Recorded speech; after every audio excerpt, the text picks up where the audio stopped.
What is up, everybody? It is Alex from Heavy New York calling from the quarantine zone again, and this time we are here with Taylor McCluskey. Thank you so much for being here today, man. Hey, thanks for having me, man. It's a pleasure. Yeah, it's so awesome to have you here. So, you've been keeping us fairly busy with a lot of new content. You've been releasing a new single for the 4th of every month, most recently being Gladiator. And with all these singles that you've been releasing for the past couple of months now, is this maybe a good representation of like what the entirety of a full length album is going to sound like? Or is each song playing by its own rules and there's a lot more to be discovered? Well, when we started out with "Stay with Me," that was definitely way out of our, comfort zone. I would say. I mean, we were definitely trying to do something a little bit more poppy and experimental from that standpoint. But as Gladiator stands, we have a song called "Freedom Fighter" live. We're doing a live version. We're doing a stereo version. We're also doing an Atmos version of all the tracks for these upcoming releases. So the vein of the songs now are going to be more like Gladiator, more rock, more kind of Ozzy meets Queens of the Stone Age, Nirvana flair to it. Because I think that's where we need to stay in our lane with, is just not get too far off the reservation. Obviously, I have a very eclectic view of music. I love all different types of music, but for us as the brand, Taylor McCluskey, we're going to stay in with more of a rock, heavier tones going forward. And you know what? That's a great because I thought that these singles you released so far are pretty damn good. There's really no need to reinvent the wheel or fix a machine that isn't broken. And because I feel like your sound does cover multiple eras from having like a classic rock element to like a very modern rock element. So I think people who were listening to Ozzy or people who listen to like Nirvana could appreciate this. But I think people who have been growing up with newer bands like Three Days Grace or Seether or like that sort of vein, Shinedown, I think people could also appreciate this. I think it's a form of rock for multiple generations. Yeah, absolutely. I mean, all those names you just called out were all, very, very cool bands. For us, I just miss playing live in front of people mostly. I mean, this is just to get as close as we can to our fan base. Um, for instance, like we went up to a place called Saint Sauveur, which is north of Montreal. Now, I'm originally from California, but my wife, she's French Canadian. We moved here from Los Angeles a couple of years ago.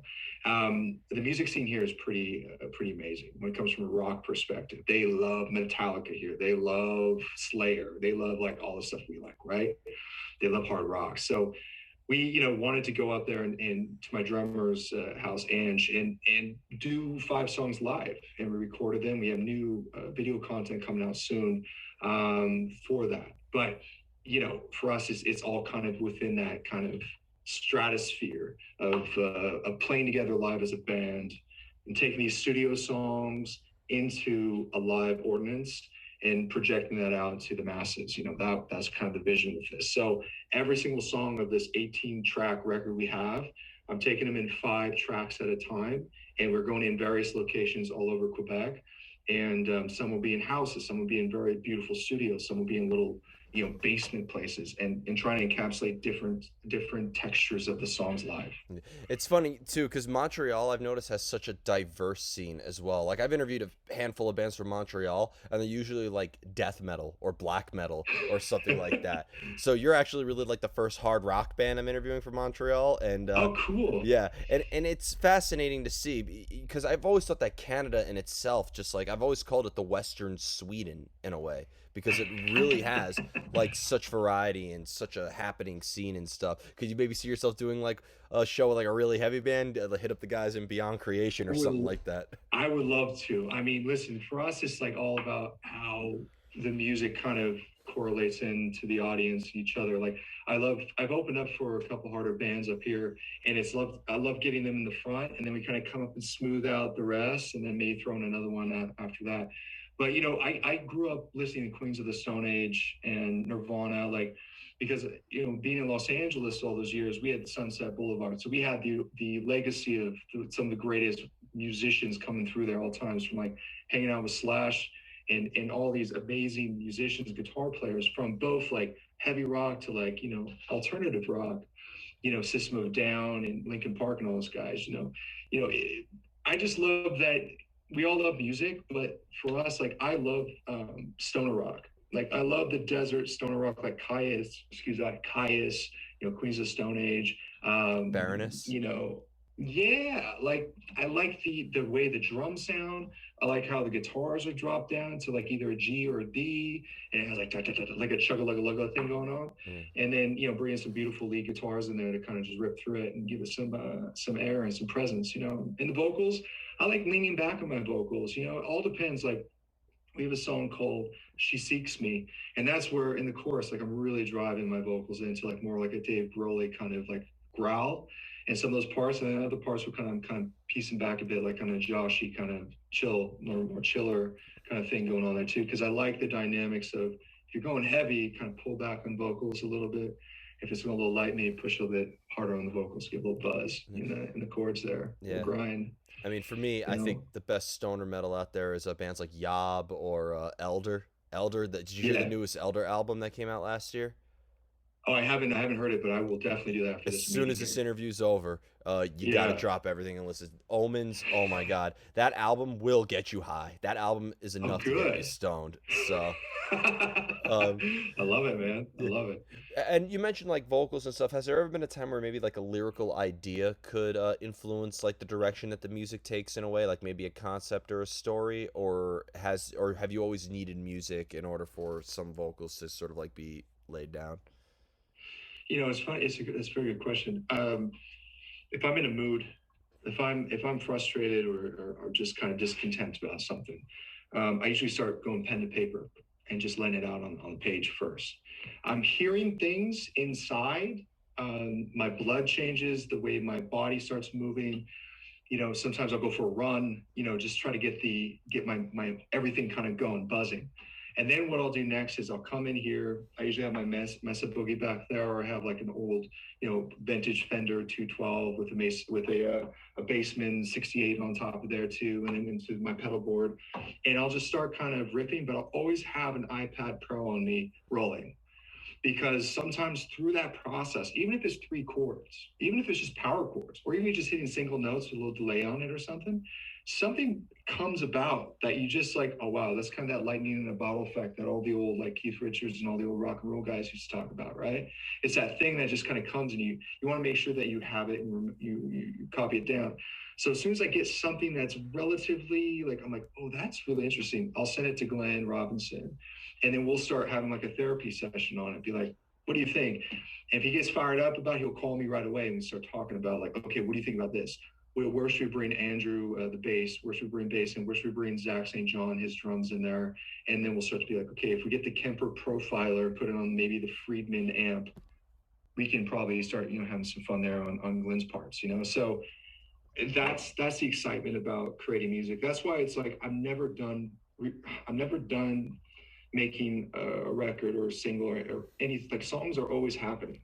Yeah. Because if you're tuned in, if you got something going on there, that's the feeding frenzy you have to make sure you lock in, else it's just gonna go away. You're gonna forget it, you're gonna miss it. Yeah, one of my So favorite. I try to here up here in this room, we're on the fourth floor of my house, and it's like this is kind of where everything kind of comes through, sonically. And it's a very strange room, you know, Yeah, I love it here. Yeah. inspiration is like lightning, and it could be as gone as quick as it could come. I feel like time is always like I've always said a song is something that needs time within its rhythm, but in terms of its inspiration, time could be the worst killer as well. So Yeah, man. Yeah.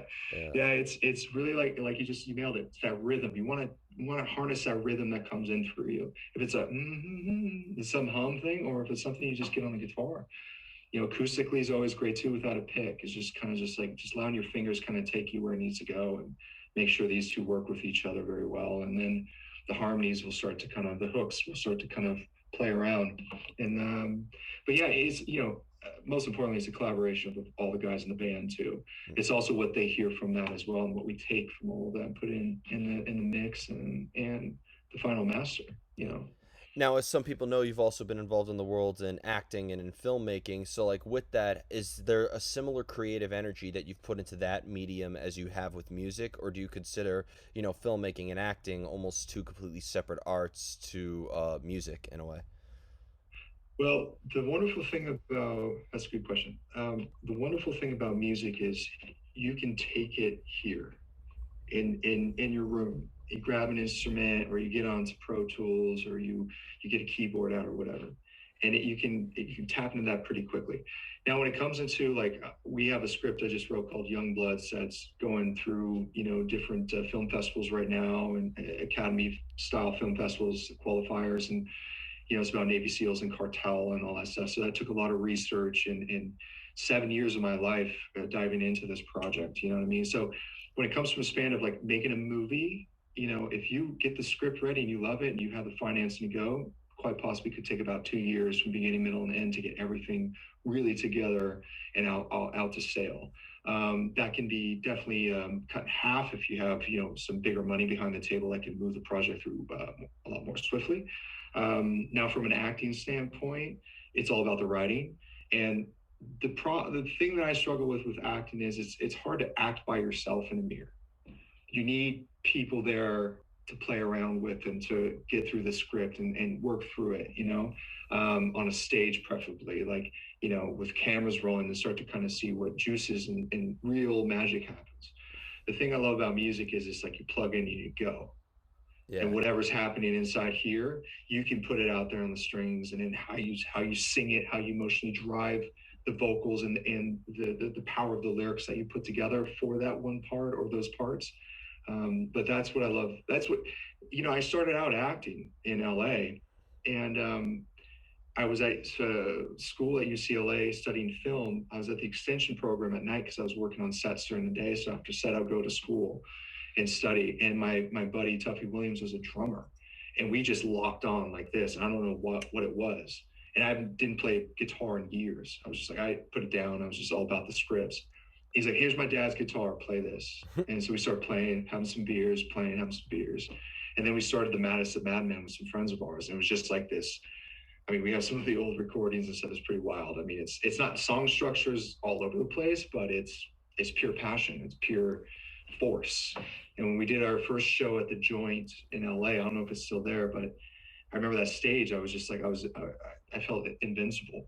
I was walking on the bar with the mic, singing my heart out. People were going crazy. I was like, that's what I love this. This is pretty insane. Is it similar in a way? Yeah. Is it similar in a way? I was interviewing the singer of a band called Syra, Jake E. He also used to play in Amaranth, and he's very much Cool. into acting as well. And he says that like when you're about to go on a performance or even shoot a music video, it is almost like you almost like are not necessarily portraying a character, but you are expressing something that's outside of who you personally are. So do you think that maybe when you're going on stage, it is almost sort of like a lights, camera, action sort of experience in a way?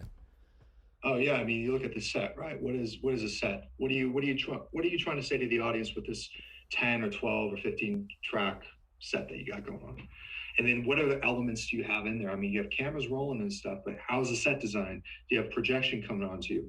What is a projection video about? Are you in the desert? So you like this lone wolf in the desert singing these songs to this audience that's magically there, kind of thing. So you can definitely like focus into this like more of like a method style of performance, which I think attracts when you see a great live performance, like you see, Alice Cooper back, I see Alice Cooper perform with all the things going on. I mean, even today we were at Piccolo's studio, and I'm planning a Halloween show there on the 30, I think it's the 31st or something we made. I'll keep you posted on it. But it's gonna be a live stream event with a bunch of, it's gonna be a whole Halloween thing that I want to put together and play these songs with the band here in Montreal.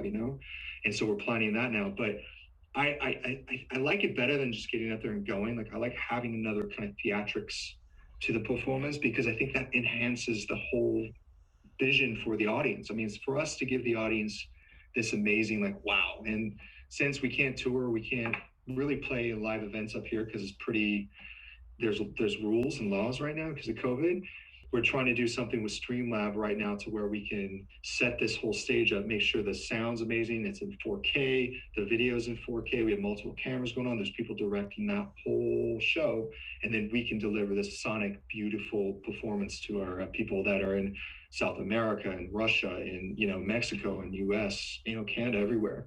So we're trying to get all those elements together now just for that. But yes, I do totally agree with that gentleman about how this flip of a switch occurs when you get on that stage to rock. Yeah, it's actually pretty extraordinary on how many people in the world of acting, like Sky Sweetman, she played like Barbie for one point, and now she sings Yeah. in a metal band called Sumo Psycho. There's Jessica Pimentel from Orange Is the New Black, who sings in the death metal band Alakeen's Gun. That's just absolutely vicious. And then, there's plenty of musicians who have been involved in that world of acting, and I almost Johnny Depp's killing it with he was on the road with Alice Cooper for a while, and I saw him sing Heroes by David Bowie, which sounded amazing. yeah. I mean, there's Josh from Queens of the Stone Age did like a couple episodes of this Netflix show I saw. What was it?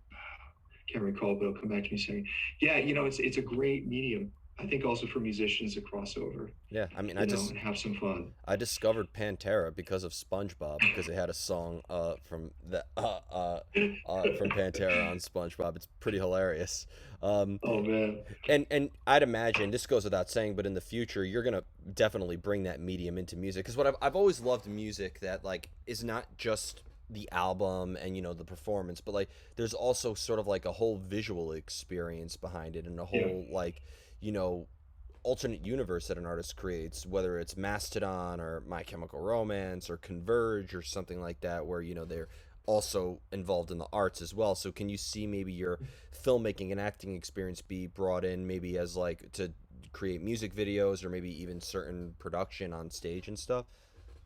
Yeah, we had a meeting with a company called Solo Tech, and they do all really big tours, like from Jonas Brothers to Elton John to Celine Dion. Up here, I'm Rolling Stones, and they do it all, right? So we had a meeting with them, and we found this room that we really love in their facility here in Montreal because they have one here. I think they have one in Chicago, and they have one in Texas. And I had this design. I really loved U2's. Was it the Zoo TV Zoo tour that they did? It was kind of wild. And so I started going back there and looking at the various photos and stuff. And I just loved how Bono was rocking this like Elvisy leather thing with the glasses and the lights, and he's just like there, and the background was amazing. All those beautiful TVs, weird things happening, cars and stuff. And I was just like, be kind of interesting to do that. Maybe cross with some. I have this other little plan I'm working on right now. I don't want to expose it just yet, and bring that to another live stream thing for right now, just so we can kind of capsulate. This would be our tour. Like my whole thing is like I'm designing the tour now. So we're going to do it at either at Piccolo Studios, and we're going to do it at Solo Tech. And I want this to be this is what I want to go on the road with as soon as we can. As soon as we can get together with the right band and do something really solid in the States. I really want to break out and get down in the States and do a full tour down there, We'd like as love soon to as have you here. possible. And Yeah, I want to hit New York. I want New York to be my first spot. Like do the show in Montreal, go to New York and go down, then cross over and hit to and in LA. yeah, you're only You know, 4 hours and away, I think. yeah, it's super easy, man. I love driving down there too. I love New York. I Yeah. love it. Yep. And for It's those the of you who don't best city in the world, Yep. man. And for those of you who are listening, just letting you know that New York is not just the city. I mean, there's a whole state to travel through that's just full of Yeah, beautiful landscape. Yonkers. Yep. Yeah, we had one of our movies, The Mirror, premiered in Yonkers at the Yonkers Film Festival. So I got to see what they're doing out there from the standpoint of like, De Niro's building a big sound stage out there for movies because it's a lot cheaper than in Manhattan, and like it's wonderful to see how the arts are blossoming in different places rather than Los Angeles and New York and whatever. Like even here in Montreal, they're starting to build so many more sound stages. They're shooting for Transformers. The new Transformers is shooting here too. I auditioned for that, and I just love seeing how it's growing. The business is growing again. It's Definitely. amazing to see. And I would say that one difference though between acting and music, I what even you didn't even have to tell me, but like when I listen to the music, I know it's coming from you. I know it's coming from your heart. You're expressing yourself. I'd imagine the big difference is that when you're acting, you're looking at either somebody else's choreography, a character that they design, and you almost kind of have to like maybe put yourself aside or escape who you personally are in order to fit that character pretty well, right? Is it fair to say that maybe acting is a little bit more for lack of better words, dictated? It can be. It really depends on who you're working with, not for. It's the Yeah, difference between that. If you're collaborating with an amazing director, an amazing writer, an amazing producer, and another amazing actor within the scene or within the whole project itself, and you're taking a character that you've always wanted to be, like for instance, like I've always wanted to be in SEAL Team 6, like ever since I was a kid. So that's why I wrote Youngblood. And I want to fight against the baddies out there trying to poison the world, right? So that's why we went for that whole kind of edge on that thing. But I guess it depends on the project and what you signed on to. That's why you got to really be 1,000% sure you're ready to jump into that in that suit or whatever it is. You know what I mean? You really got to be sure, and that takes meetings, and it takes having confidence with it, and also taking a risk. Like, are you willing to do this for 6 months and be this person for 6 months, and learning how to turn it off when you need to turn it off. A lot of actors do method. I studied with Warner Laughlin, phenomenal acting coach, and she takes it out into more of like a dreamlike sense. So when you need to disconnect and be with your kids and your wife, you're like, okay, I'm going to shelve this over here for tomorrow when I go to set, kind of thing. When I was starting out as a younger actor, I only had myself when I came home, right? Or the pub, but then I came home. And so with that, sometimes you carry that stuff from the stage back through, and it filters through your life. And that is pretty intense at times. I remember. So you got to find that off switch. I met Billy Bob Thornton in Los Angeles one time, and Awesome. yeah, and I told him like Awesome guy. that my brother and I watch Bad Santa together every Christmas, like that's our tradition. And he even said, you know what's really funny? A lot of people said you did a great job acting in that movie. Like, I wasn't acting. I was the same drunk asshole when the cameras were off. So, Yeah. so he's a talent, man. Oh, he's a talent. He's a musician too. And he also plays too. Yeah, he plays a lot. Yeah. Great. I'm not a big country guy, but like for what it is, his country music is pretty damn good.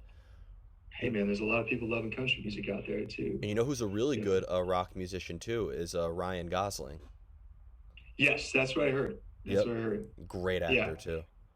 Yeah, he's phenomenal. I mean, I loved him in Blade Runner, and I loved him in Drive. I thought Drive was really outstanding. We had the producer of Drive look through our Garrett Dion. He checked out our Youngblood script to make sure it was up to par and gave us some phenomenal advice on that script. So I want to give him a shout out. But yeah, those guys are A-list all the way. Yeah, yeah. I liked him in Place Beyond the Pines. I remember seeing that. That's a good one. I remember him that's coming in on that scene when he was in jail, and I was like, I don't remember this scene from The Notebook, but yeah, it's a little bit edgier character for Mr. Gosling, man. Yeah, and killed it. The final question I wanted to ask you is for you as an artist, whether it's in music or it's in film, just in the creative process in general, does inspiration always strike when you least expect it? We talked about it briefly, you know, how inspiration is like lightning, but you've also plugged this really awesome looking room that you're in as well. So like, do you feel that like ideas come when you're in sort of like your own element in a way, or do ideas always come when you least expect it? Ideas come when it's quiet. And I like to try to get to myself, like, spiritually, mentally, to like kind of a quiet place. And I use TM meditation. I studied that in Beverly Hills, and I read this huge article about the Beatles because I love the Beatles, obviously, like a lot of us do, and or don't, or whatever, But I really, the Beatles really touched me in a lot of ways musically, and the Rolling Stones and stuff, and Zeppelin, and obviously, Black Sabbath. But I try to. I like keeping it in the light more so nowadays, since I'm married and have 2 kids. The beginning days were very insane and dark and very sunsetty and rainbow roomy, and like we just whiskey and Viper and all that, just up and down, up and down, up and down. But I do, for inspiration, I try to keep in a very positive, light place, even if it's a negative song, even if it's something I'm angry about. I try to come with love and compassion with it, because the world's filled with there's a lot of sick people out there, right? And we have to, be nice to each other, I think, and handle it with different gloves, and, maybe we grew up thinking we had to do with certain situations. And I found that, setting myself in a very calm manner, relaxed and ready and open, that's when the magic juice comes in. I'm like, oh yeah, okay, that's cool. I really want to start to kind of set a song about this part or this topic or this, But a lot of it is just getting up in the morning, having a cup of coffee and going, and just seeing what happens in the day too. Like, you just don't know what's going to happen in the day. Yeah. One day it could be this way, and the other day is raining and cloudy and gloomy and doom. And all of a sudden you pull yourself out of it and you're like, oh my God, I made it through that. And you had dignity through it. You carried yourself properly through it, as a gentleman, or and that says a lot too about your strength and your core as a character, Yeah. as a human. Being a good human, I think, is what we like to tap into with our songwriting, and what we like to do with creating music, because you know giving giving that type of product out there for people when they need to escape and they need to get out of whatever they need to get out of, and listen, like we did growing up when stuff was really bad at home, or at school, or whatever it was, at work, in our careers, with love, loss. It's nice to be able to create music that gives you kind of a vehicle to go down the stream of life with for a bit, and feel good, or get that aggression out. If you're at the gym and you got to turn on a really raging song just to get through the last set, or whatever it is that the person's into. Yeah. And That's kind of it. a lot of people think for an artist that like when they create something great, whether it is like music or visual art or anything, a lot of people think that artists like don't live in reality, and therefore like they take inspiration from like the sources. Like I I laugh at it, but I used to be a little like urged, and they'd be like, "Man, what are you smoking when you think of this?" I'm like, "Who? How do you know I'm smoking?" Like people don't understand on how inspirational just everyday life can be. Like Yeah, yeah, like especially if you're yeah, sober. yeah, and like everyday life is like just like living in the city. I take inspiration from the subway train, but like people who live like in upstate New York or more rural areas, people take inspiration from nature. Like everyday life is more inspirational than you think it is if you just don't take it for granted. Yeah, 1,000%. Location is great. Even when you're in a hustle and bustle city, I used to live in downtown Los Angeles, and that was pretty wild when you walk out to go get a cup of coffee, and it's just you see the remnants of the night before, all scattered through the city, and you're just like, wow. And it just keeps on going, it keeps on moving, it keeps on grooving. Like it's just this is just life here. Then you go to maybe like a nicer area in the city, like Beverly Grove or Beverly Hills or something like that, and it's just different, and it's cleaner, and it's fresher, and it's richer. It's like, so I mean, then you pop out the Malibu, it's like you're in the beach. Location really does it. I mean, we live in basically on an island in near the island of Montreal, and so you have the St. Lawrence River always passing through, and then you have all these little channels of water. So I find that being close to water has this really beautiful energy to it, even if you're going for a nice little walk with the kids or the wife or whatever, right? There's something about hearing the birds in the morning compared to hearing, helicopters flying over. When I wrote Static in Her Head with Zach Bowman in LA, we were all living in Hollywood. And so Static in Her Head was essentially about like, my girl was freaking out about, it was about drugs, and, but this was like pre my wife. This was written about a different girl, and had to do with cocaine, and being in that limelight of LA, and the big houses in the hills, and the big parties, and the chaos that goes on when you're young. It was before I was married, right? So it was like in my 20s, I was 20, 21ish, we'll just say that. And you're rolling with some pretty big cats, and you're living the lifestyle, the Hollywood lifestyle, the entourage kind of thing, that you're like, wow, this is pretty amazing. So it's the music changes with where you are in your life too, you Yeah. know, I've always and with that, Yeah, you I have know, a very vulgar analogy that's going to be kind of like the anticlimactic moment of this deep conversation, but I've always I said seriously doubt it. It's gonna be good. uh, So just throw it out I've always said that there. artistic inspiration is almost kind of like pornography. There's all the pornography that exists today, and it's always going to be there, but they're always going to make more of it and more of it and more of it and more of it. And it's like that with inspiration. There's just more of it. It's more of it. And like that with music as well. So, Yeah, listen, porn is porn, right? And it's safe sex. You know what I'm saying? yeah. Try to look at it for a standpoint like, okay, it's really intense for a certain age group, but in actuality, it's safe sex. You get your rocks off, you move on. Yeah. And from that standpoint, like inspiration too, where when you start writing, whatever you're writing, wherever you are and whatever you get yourself into, you're going to be that filter. Yeah. You're going to filter it out some way or another. Is it going to be dark, light, or medium, or whatever? So you just got to keep going. If you're writing music, you're doing anything in life, just keep going, keep doing it, keep trying to trying to perfect it. There's no perfection, but it's the progress for it. You got to keep going after it. Hunt it in. And Definitely. it gets better. Like, I could play a song that we first did and then play the stuff now, and you're like, what? Yeah. And I thought that was good, but it's raw. Definitely, definitely. So before we go, I want to thank you so much for your time today and for such a great discussion.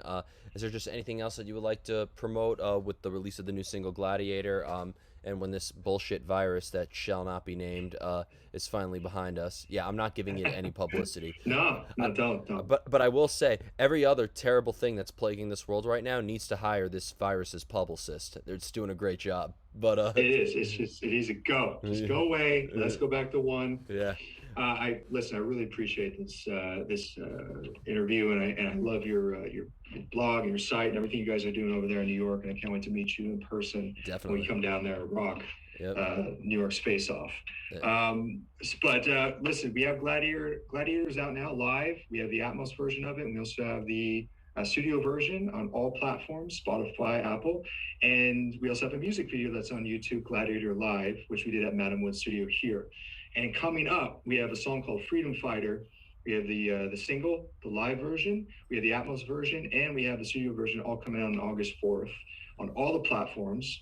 Apple, Amazon, whatever, all of them. And please stay tuned. Please check me out on my Instagram, Taylor McCluskey Music, and send me DMs. Let me know. Send me any questions, man. I'm always here. I'm always happy to talk. Awesome. Well, thank you so much, everybody. We are here with Taylor McCluskey. Check out the newest single, Gladiator. If you haven't already, this is Alex from Heavy New York. We will see you next time.